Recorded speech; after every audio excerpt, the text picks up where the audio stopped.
All right, Tyler down here at Emerald City Guitars with another once-in-a-lifetime Martin guitar. This is a 1936 D-18 in a factory shade top finish, but even among 30s shade top dreadnoughts, this one is really, really special. So pre-war Martin dreadnoughts, as we know, are the top of the heap as far as collectability goes.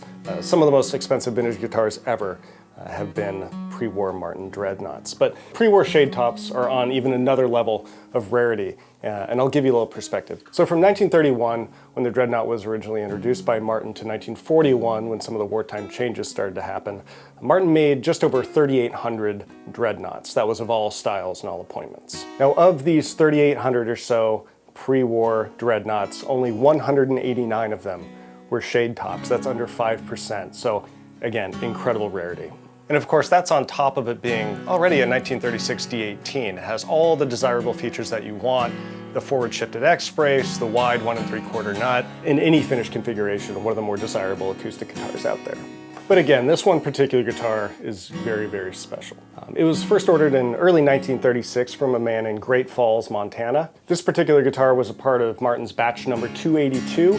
This batch actually had 2 other shade tops in it, which is not uncommon. The serial number of this guitar was stamped on September 15th, and then it passed final inspection on November 20th and was shipped out shortly after that. So as you can see, this guitar was played heavily throughout its life, but it was never mistreated or really abused at all. The original owner played this thing for decades and decades, and then passed away, I believe, in the 80s, at which point his family took this guitar, detuned it, put it in its original brown alligator case, and stored it away in their crawl space, again in Great Falls, Montana, until about 2 months ago when the son of the original owner gave us a call. Now, this guitar was very special to the family. It was an heirloom.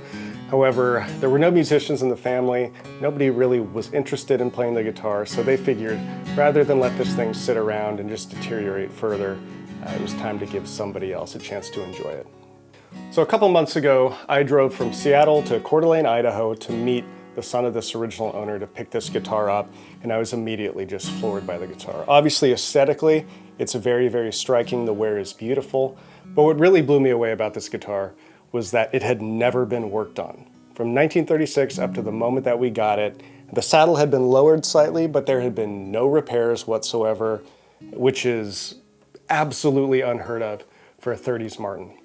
Now, one of the most important things to consider when you're buying a vintage Martin is the repair history of the instrument. Now, a lot of these were played hard, some were abused and mistreated, but a lot of them were broken in some way and have been in need of repair. The issue is throughout the 50s, 60s, 70s, 80s, so many of these, the vast majority of these, have been subjected to pretty regrettable repairs.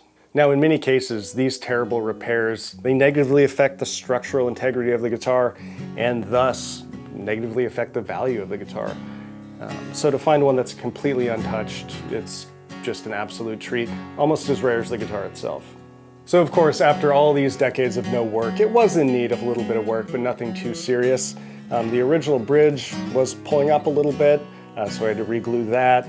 A couple small humidity cracks had opened up, which I took care of, as well as a neck set, of course, which you would expect for a guitar of this age. Now, as I said, I personally took care of all the work on this guitar, and I have to say it turned out so well. I'm generally very critical of my own work, but I am extremely proud of this one. The bridge came off so nice. There's no spruce missing whatsoever. It went down just as good.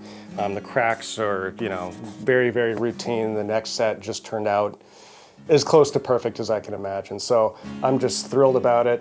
And it turned out to be one of the best sounding vintage acoustics we've ever had as well, which you'd expect to some degree from a 30s Martin, but even so, this one just, it floored all of us. Now, this guitar has already sold. It sold immediately upon getting back to the shop.